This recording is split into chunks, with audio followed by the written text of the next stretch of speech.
The silence of a 500,000 square foot warehouse doesn't hum. It breathes, a rhythmic, metallic wheeze that rattles the bones of anyone foolish enough to walk its aisles after midnight. I am that fool. My name is Brian Sullivan, and my office is a concrete cathedral of forgotten inventory and stale, recycled air. The lighting is a jaundiced yellow, provided by buzzing sodium vapor lamps that cast long, sickly shadows across the floor, making every stack of crates look like a huddled mourner. It was 2:37 a.m. when the motion alert chirped on my tablet, a shrill, digital scream that cut through the oppressive quiet. Aisle 47. It was a dead zone, a dusty artery in the back of the facility that hadn't seen a forklift or a human face in 15 years. I should have stayed in the security booth. I should have stared at the grain of the laminate desk until my shift ended. But the dread was already a cold stone in my gut, pulling me toward the darkness. My boots clicked against the polished concrete, a lonely, rhythmic sound that felt like a countdown. As I approached aisle 47, the air changed. It grew heavy, smelling of ozone and wet, rotting earth. The yellow emergency lights flickered, struggling against a darkness that seemed to have its own weight. Then I saw it. The shape was an impossibility of geometry and anatomy. It was thin, so impossibly thin that it looked like a jagged crack in reality itself. It stood nearly 35 feet tall, its upper torso disappearing into the gloom of the ceiling steel rafters. It didn't have skin. It had a surface that resembled stretched, grey parchment pulled tight over a frame of rusted rebar. Its limbs were multi-jointed, twitching with a frantic, insectoid energy. I watched, paralyzed, as one of its elongated arms reached up, its spindly fingers curling around the red fire sprinkler lines near the roof. The metal groaned under its grip, a sound of agonizing structural failure. The entity moved with a sickening, fluid grace. It stepped over a stack of industrial shelving as if it were a mere tripwire. As its foot descended, it came down directly onto a heavy, reinforced oak pallet. The wood didn't just break, it detonated, splintering into 1,000 jagged shards under a pressure that defied physics. I couldn't breathe. The air in my lungs felt like static, dry, and electric.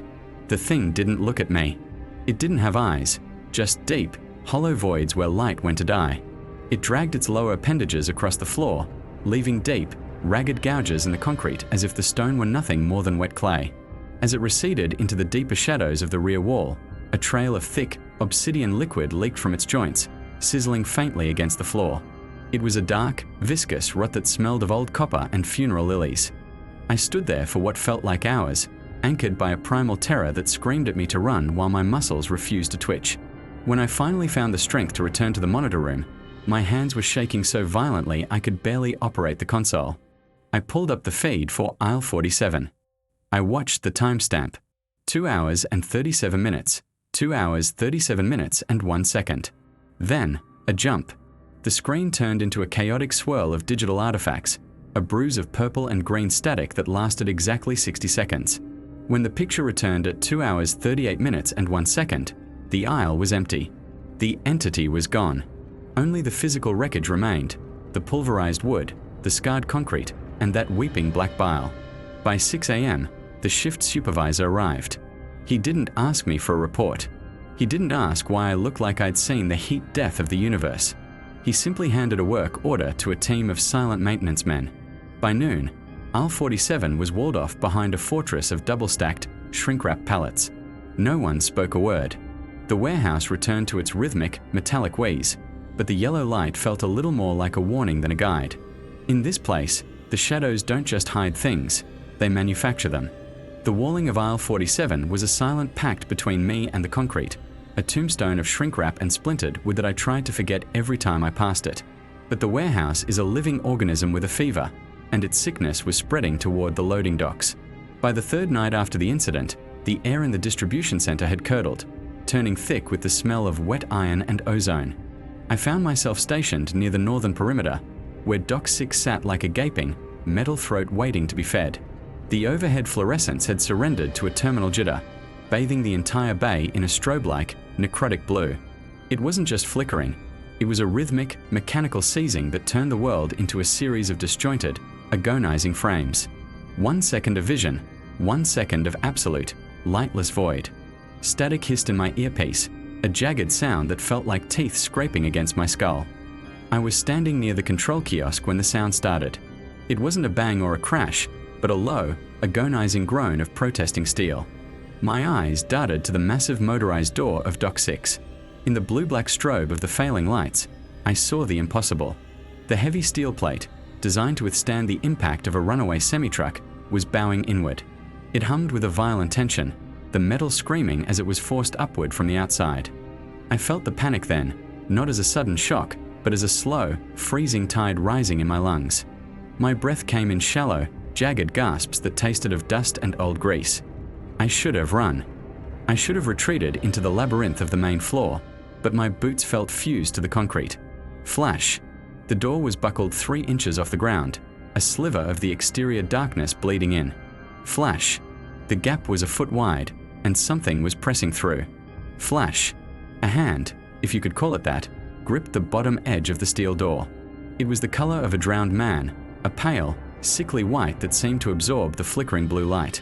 The fingers were too long, the knuckles like jagged stones beneath translucent, rotting skin. But it wasn't the hand that broke my mind. It was the fabric stretched tight over the creature's massive, distorted forearm. A high-visibility safety vest, the same neon orange as mine, crinkled and stained with unidentifiable filth. The panic finally broke the paralysis.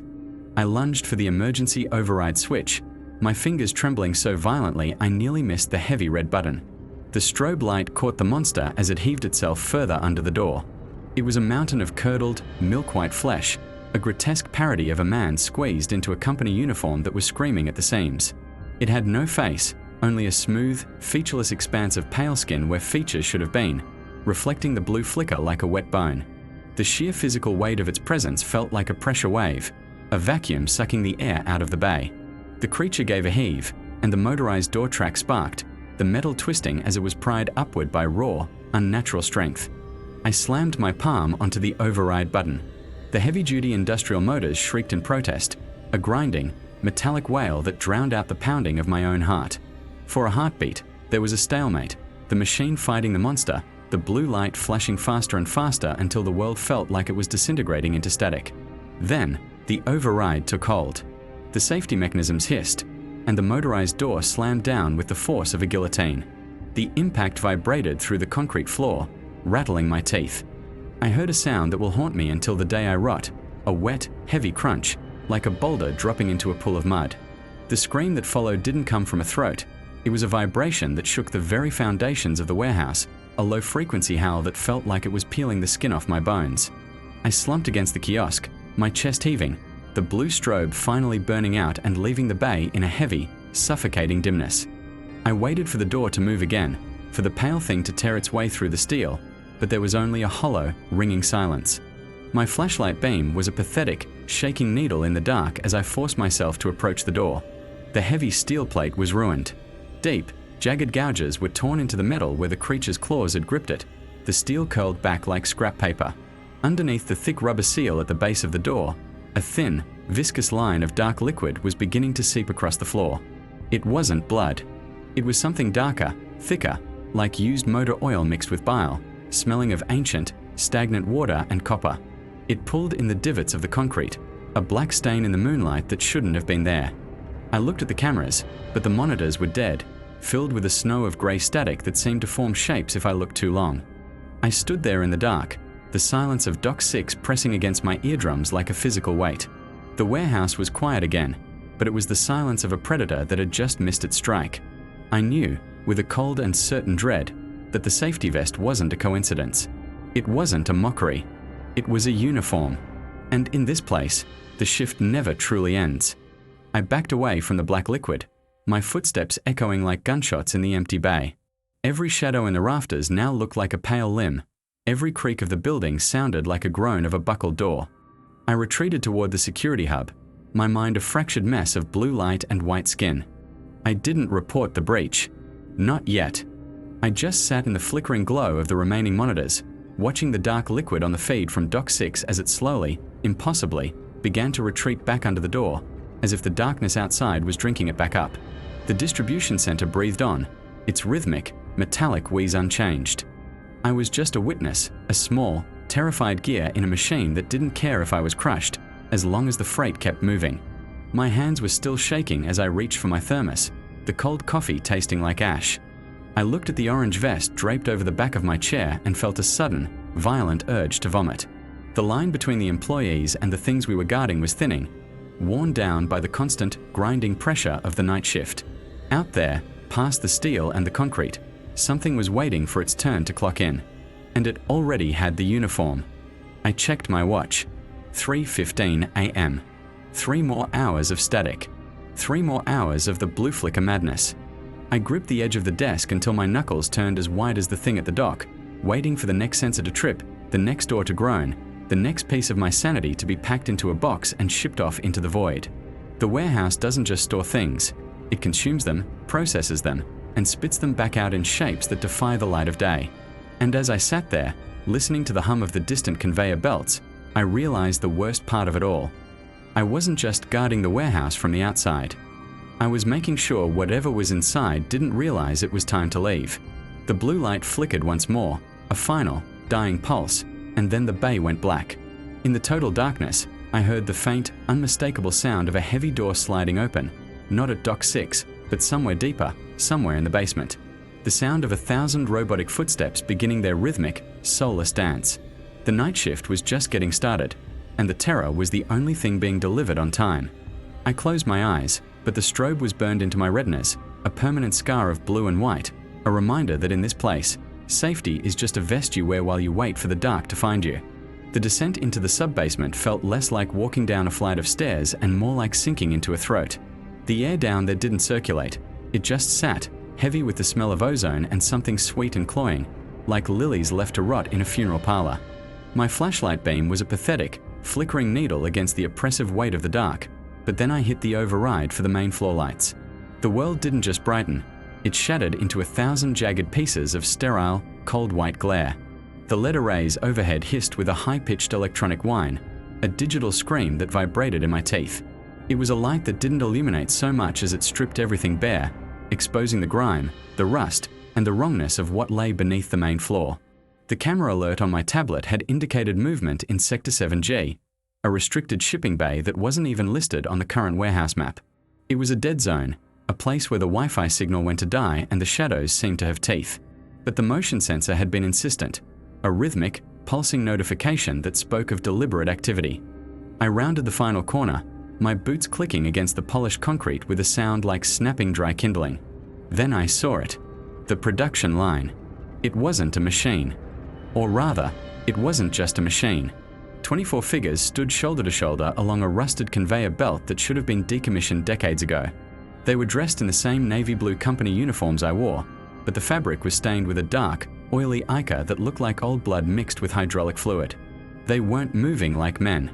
Their motions were jagged, staccato, a series of frames missing from a film. One man, or what used to be a man, had his left arm snapped at the elbow, the bone jutting through the skin like a white splinter, yet he used the limb with a terrifying, mechanical precision to fold cardboard flaps. The sound was the worst part. It wasn't the sound of a workplace. There was no whistling, no heavy breathing, no grunts of exertion. There was only the wet, rhythmic slapping of pale flesh against industrial tape and the dry, scraping sound of bone sliding against bone. The light from the LEDs bounced off their skin, which had the translucent, waxy quality of a week-old corpse. Their eyes were wide, fixed, and glazed over with a thick, milky film, staring at nothing as their hands flew with a speed that defied human biology. They were packing boxes with a frantic, desperate efficiency, filling them with items I couldn't identify, jagged pieces of rusted metal, coils of hair, and things that pulsed with a slow, internal violet light. One woman near the end of the line had her neck twisted at a 90-degree angle, her head resting permanently on her shoulder. Her fingers, stripped of nails and bleeding a sluggish, black bile, danced over a packing manifest. She was moving so fast her hands were a blur, a frantic static in the corner of my vision. Every time a box was sealed, the sound of the packing tape being ripped from the dispenser sounded like a high-pitched shriek, a jagged tear in the silence of the basement. I felt the bile rise in my throat, a bitter copper taste that flooded my mouth. I wanted to turn and run, to climb back up into the world of dusty pallets and 35-foot shadows, but my legs were anchors of lead. My hand drifted to the radio on my belt, my fingers trembling so violently I could barely depress the button. I didn't call for help. Who would come? Instead, I did the only thing my training had prepared me for. I spoke. Is everyone authorized to be down here? The voice didn't sound like mine. It was a thin, fragile thread of sound that snapped the moment it left my lips. The effect was instantaneous. The rhythmic slapping stopped. The screech of the tape dispensers died in the air. The conveyor belt groaned to a halt, the motor coughing out a final, oily puff of smoke. In perfect, terrifying unison, all 24 heads snapped toward me. The sound of 24 necks cracking at once was like a volley of gunfire echoing in the sterile white void. They didn't snarl. They didn't move toward me. They just stared. 48 milky, dead eyes locked onto mine, stripping away my resolve, my history, my very soul. In that gaze, I didn't see malice. I saw a vacuum. I saw the empty, flickering static of a television tuned to a dead channel. They were shells, hollowed-out vessels for a productivity that transcended the grave. The silence was absolute, a heavy, suffocating blanket that made the blood roar in my ears. I could see the stitches in their uniforms, the way the company logo, a stylized S for Sullivan Distribution, was pinned directly into the grey, bloodless skin of their chests. I took a step back, then another. My heart was a panicked bird trapped in a ribcage of ice. I didn't look away. I knew instinctively that if I broke eye contact, the static would move. The void would close the gap. I'm just doing my rounds, I stammered, my voice a pathetic rasp. Carry on. Please. Just carry on. The moment I crossed the threshold of the Sector 7G doorway, the head snapped back to the conveyor belt as if jerked by invisible wires. The slapping resumed. The screeching of tape returned. The mechanical dead returned to their labor, their broken bodies swaying in that jagged, rhythmic dance under the cold, white lights. I backed into the elevator, my hands slamming against the up button until my knuckles bled. As the doors began to slide shut, I caught one last glimpse of the basement. The woman with the broken neck was staring at the closing gap, her lips moving in a silent, frantic prayer to a god of logistics and shipping quotas. I reached the main floor and stood in the dark for a long time, listening to the distant hum of the warehouse. The air up here felt thin, artificial, but at least it didn't smell like the basement. I pulled out my logbook, my pen hovering over the page. My hand was still shaking, the ink blurring into a Rorschach blot of black. I didn't write about the dead. I didn't write about the bone-snapping speed or the black bile. I just wrote, Sector 7G internal lighting verified. Movement within expected parameters. Because in this place, the only thing more dangerous than the dark is the light that shows you exactly what's working beside you. I leaned against a pallet of industrial shrink wrap, the plastic crinkling like a warning. The warehouse wasn't just a building, it was an organism, and I was just a white cell patrolling a body that had already died but forgotten to stop working. I closed my eyes, but the image of the woman's milky stare was burned into my retinas, a ghost in the machine of my own mind. I was a security guard. I was paid to watch. I wasn't paid to understand the rot that fueled the profit margins. I took a deep breath of the dusty air, adjusted my belt, and walked toward Dock 6. The night was only half over, and there were more things in the shadows that were hungry for a clock in time. I moved away from the jagged remains of Dock 6, the smell of burnt hydraulic fluid and that sickly, metallic tang of the creature's blood clinging to the back of my throat like a film of oil. My flashlight beam cut through the dark, but it felt weak, a flickering toy against the absolute, crushing blackness of the warehouse. In here, the shadows weren't just the absence of light. They were heavy. They felt like velvet soaked in cold water, pressing against my skin, vibrating with a low-frequency hum that I felt in my teeth. I was a security guard. I was paid to watch. I wasn't paid to understand the rot that fueled the profit margins. I took a deep breath of the dusty air, adjusted my belt, and walked away from the ruined steel of the dock.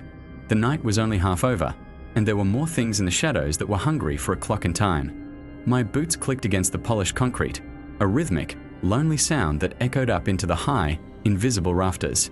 Every step felt like an intrusion into a space that had forgotten the concept of human life. I steered my path toward the return shelves, a sector we called the purgatory of plastic.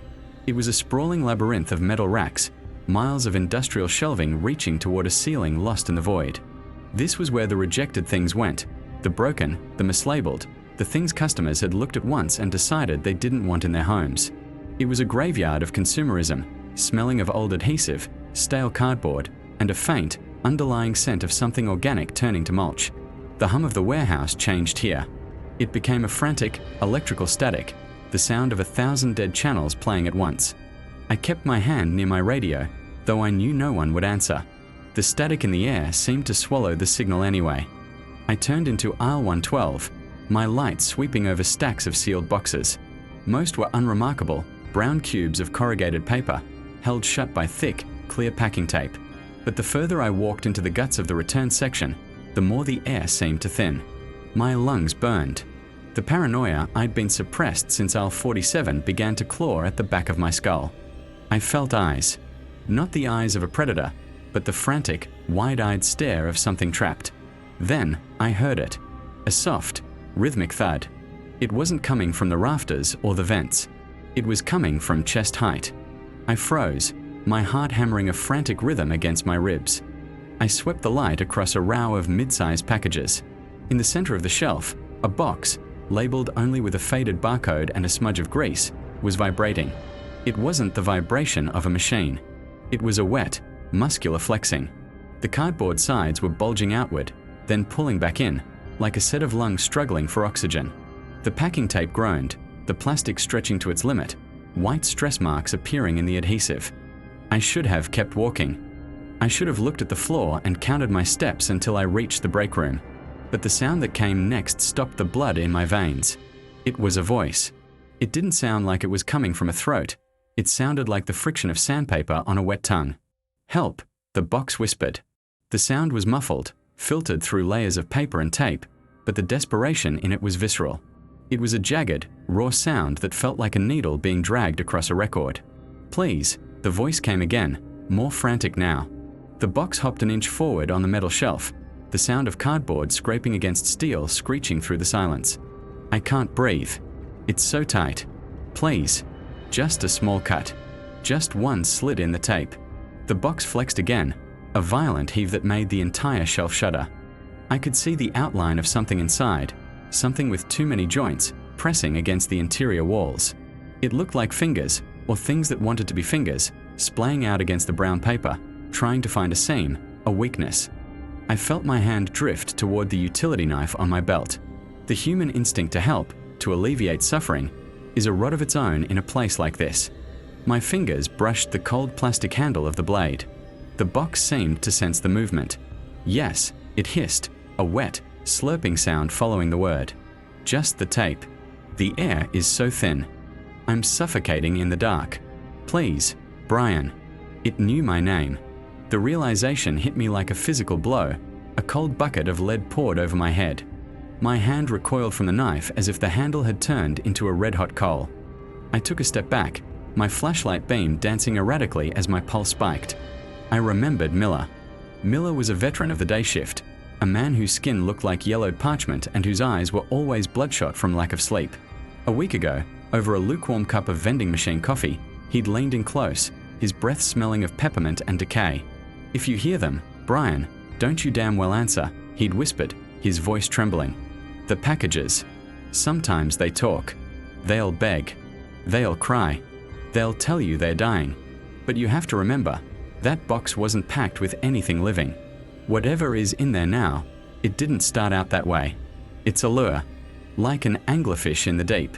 You break that seal, and you're the one who ends up in the dark." The box on the shelf let out a sharp, ragged sob. It sounded like a child, then shifted into the voice of an old woman, then back to that horrible, wet rasp. "It's so dark in here. Don't leave me in the dark. I'm your mother, Brian. I'm your sister. I'm the part of you that's afraid. Open the box." I backed away, the heels of my boots catching on the uneven concrete. I didn't say a word. I didn't breathe. I forced my eyes to stay on the box, even as my mind screamed at me to run. The cardboard was now slick with a dark, oily moisture that began to seep through the bottom corners.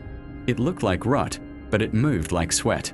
The box gave one final, violent lurch, nearly tumbling off the edge of the shelf. The tape held, but the sound that came out of the package then wasn't a plea anymore. It was a low, guttural growl, a sound of pure, predatory malice that vibrated in my marrow.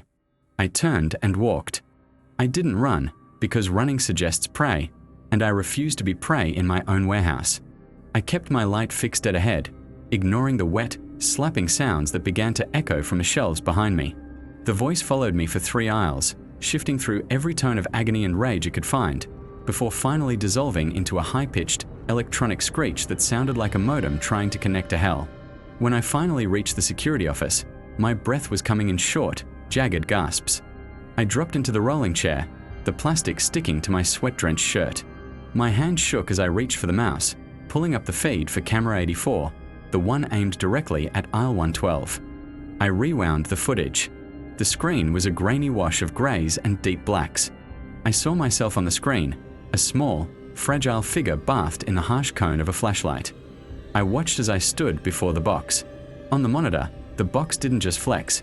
It glowed with a faint, sickly luminescence, a static-charged aura that distorted the digital image around it. I saw myself back away and disappear into the gloom of the next aisle. For a moment, the box sat still on the screen. Then, the blackness around it seemed to thicken. The shadows from beneath the shelving units rose up like ink and water, coiling around the package. Without a hand touching it, without a sound being recorded by the microphone, the box began to slide. It didn't fall. It slid backward, moving with a smooth, purposeful grace, disappearing into the absolute void behind the racking. I stared at the empty space on the shelf for a long time. The paranoia didn't leave me. It just settled, becoming a permanent part of my architecture. I reached for my logbook, my pen hovering over the paper. My job was to report anomalies. My job was to ensure the integrity of the inventory. I looked at the black screen of camera 84. I looked at the shadows in the corner of my office, which seemed a little longer, a little deeper than they had been an hour ago. I didn't write about the voice. I didn't write about the breathing cardboard or the warning from Miller. I simply noted, routine patrol of returned shelves completed. No unauthorized personnel detected. Inventory remains secure. I closed the logbook. The warehouse groaned around me, the sound of cooling metal and shifting freight acting as a lullaby for the things that lived in the dark. I was a security guard. I was part of the machine.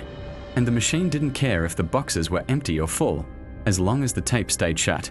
I leaned back in my chair, watching the monitors, waiting for the next thing to move in the dark, my thumb tracing the edge of my utility knife, making sure the blade stayed retracted.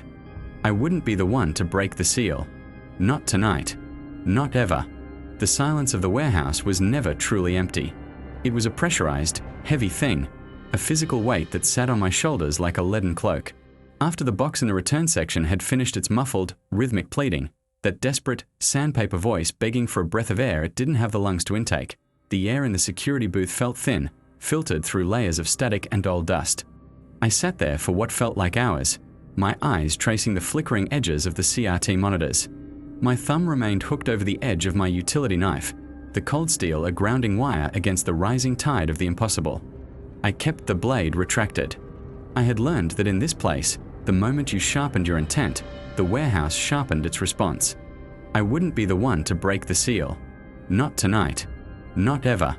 Around 3:15 a.m., the floorboards didn't just creak, they groaned with a deep, subterranean frequency that vibrated the marrow in my bones. It was a rhythmic thud, a tectonic pulse that suggested something of immense mass was moving through the north terminal. I didn't look at the monitors first. I listened. The sound was wet and heavy, the slap of massive, calloused skin against the cold, oil-slicked concrete. It lacked the mechanical whine of a forklift or the hydraulic hiss of a crane. This was biological. This was organic. This was the sound of something alive that should have been a myth. I stood up, my joints popping in the stagnant air. The amber glow of the warehouse's emergency lighting system cast long, distorted shadows that seemed to crawl up the walls like black mold. I headed towards Section D, the heavy freight zone where the ceilings arched 60 feet into a lightless void. The smell hit me before the sight did, a cloying, metallic scent of copper mixed with the ozone of a coming storm. It was the smell of a slaughterhouse that had been scrubbed with industrial bleach. I rounded the corner of aisle 92 and stopped. My flashlight beam felt like a toy, a flickering candle in the face of a sun. Standing in the center of the bay were two figures. To call them men would be a lie of convenience.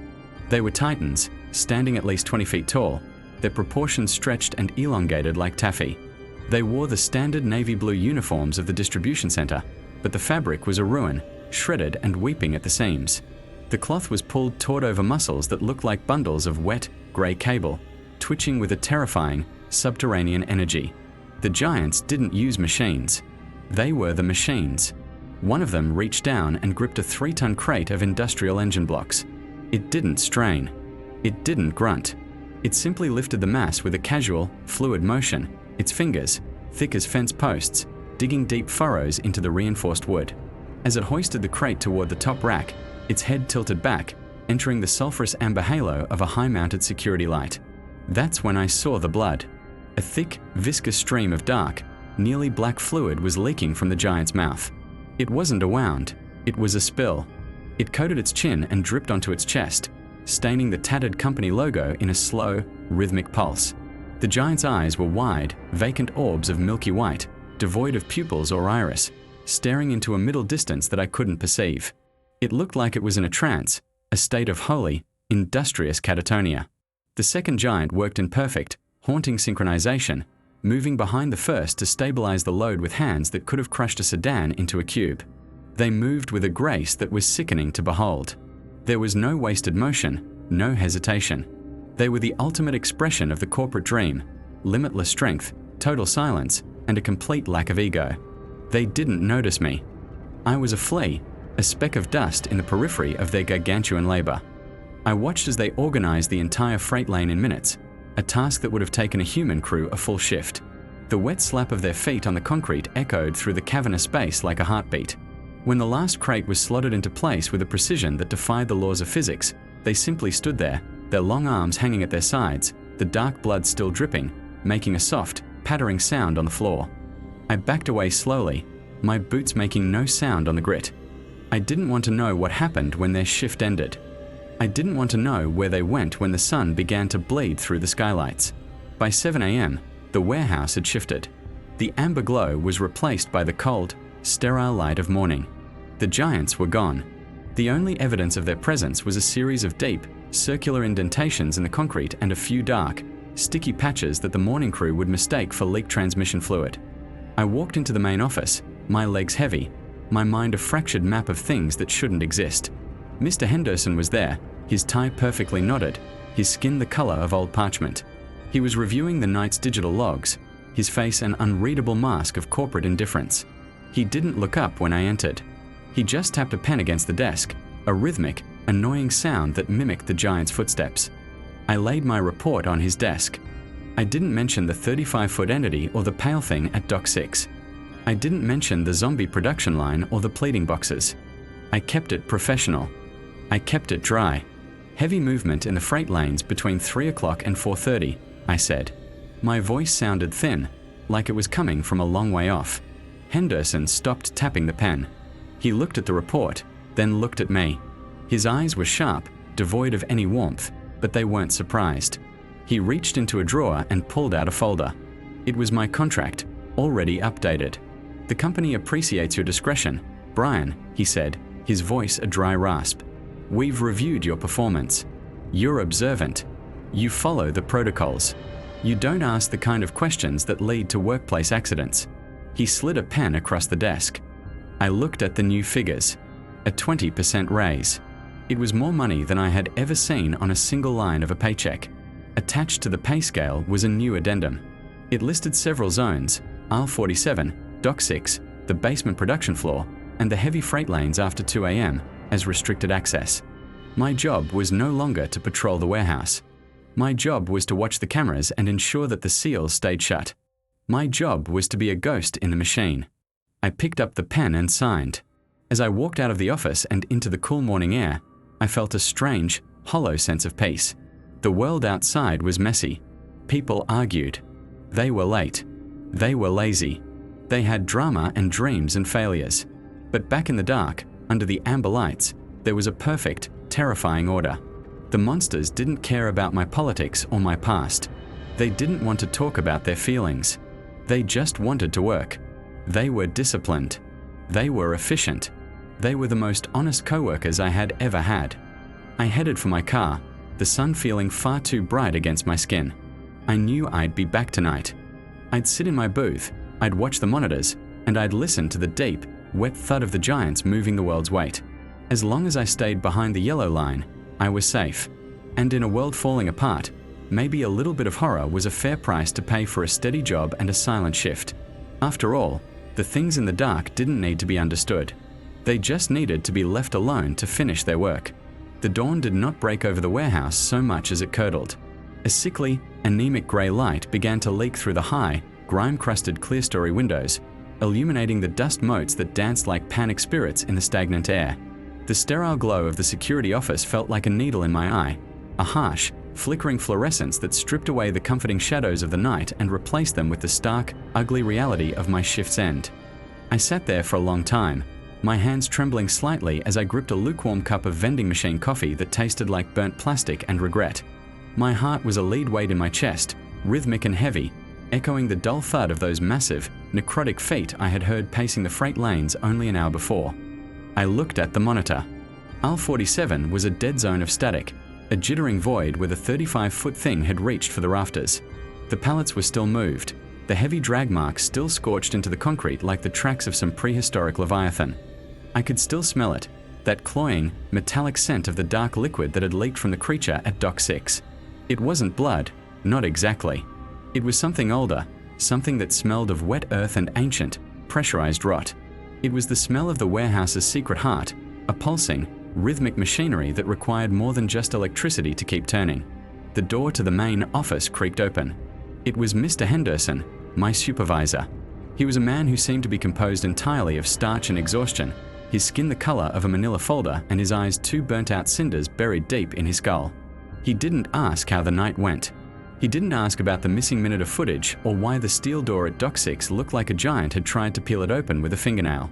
He just walked to the desk, his movements stiff and mechanical, and set a fresh stack of documents in front of me. I cleared my throat, the sound rasping like sandpaper in the silent room. I told him there had been some heavy movement in the freight lanes. I told him the shipments were organized, the pallets were stacked, and the basement was occupied. I spoke in the euphemisms of the trade, the coded language of a man who had seen the void and decided to negotiate with it. I told him the noise levels were within acceptable limits, even if those noises sounded like the grinding of bones and the wet slapping of skinless feet on cold stone. Henderson didn't blink. He reached into his breast pocket and pulled out a silver pen, clicking it with a rhythmic, hypnotic snap. He pushed a revised contract toward me. The text was dense, a thicket of legalize and non-disclosure clauses that felt like a burial shroud in paper form. I saw the numbers. A 20% raise. It was a significant jump, the kind of money that turns a job into a career and a witness into an accomplice. Below the salary increase was the new protocol. Restricted access. The yellow lines were no longer suggestions. They were the borders of my kingdom. As long as I stayed in my cage, the things in the darkness would stay in theirs. It was a partition of the soul. I picked up the pen. The metal was cold, leaching the warmth from my fingers. I thought about the basement, those 20 pale, hollowed-out husks of men packing boxes with a speed that defied physics. I thought about their silence, the way they moved in perfect, terrifying unison, a choreography of the damned. They didn't complain. They didn't take breaks. They didn't ask for benefits or unionize. They were the ultimate corporate dream, the final evolution of the blue-collar worker, stripped of humanity, stripped of voice, leaving only the raw, shivering efficiency of the machine. I signed my name. The ink looked black, but in that flickering office light, I could have sworn it had a faint, purple shimmer, like the bruise-colored ichor I'd seen dripping from the giant's mouth. Henderson took the paper and nodded once. He didn't smile. People like Henderson don't smile. They just cease to frown for a moment. He told me to go home, to get some sleep, and to be back by 10 p.m. sharp. He mentioned that the new shipment of industrial-grade sealant would be arriving at Dock 6 and that I should ensure the perimeter remains clear. We both knew what that meant. We were sealing the cracks where the world bled through. I walked out of the warehouse as the first real rays of sunlight hit the asphalt. The parking lot was an ocean of grey, the cars of the day shift arriving like a slow-motion invasion.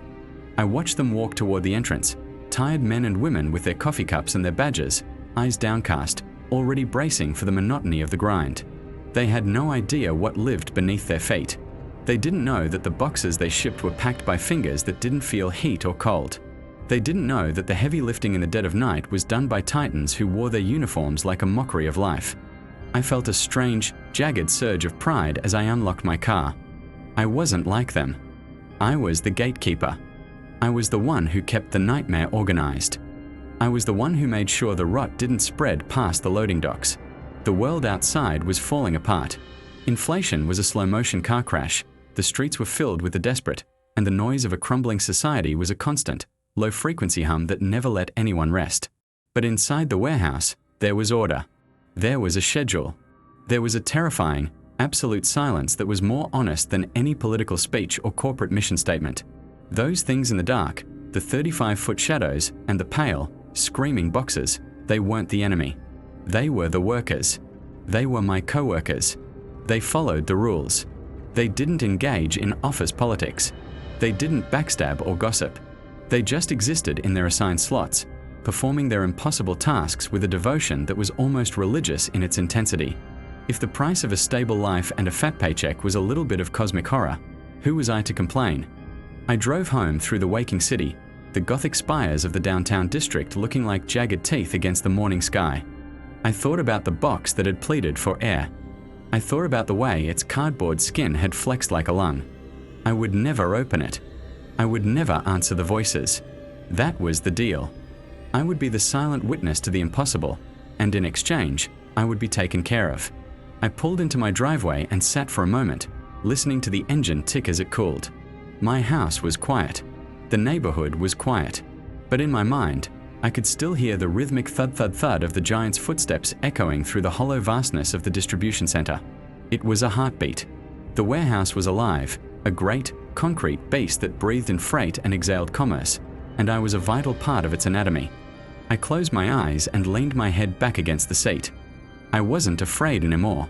The fear had been replaced by a cold, hard pragmatism that felt like a suit of armor. In a world where everything was breaking, I had found something that worked, even if it worked on the fuel of nightmares. The things in the dark were efficient. They were reliable. They were the perfect colleagues for a man who had seen enough of the light to know it was just a lie we told ourselves to keep from screaming. I went inside, closed the curtains against the sun, and prepared to sleep. I had to be rested. I had a shift to start, a yellow line to watch, and a 20% raise to earn.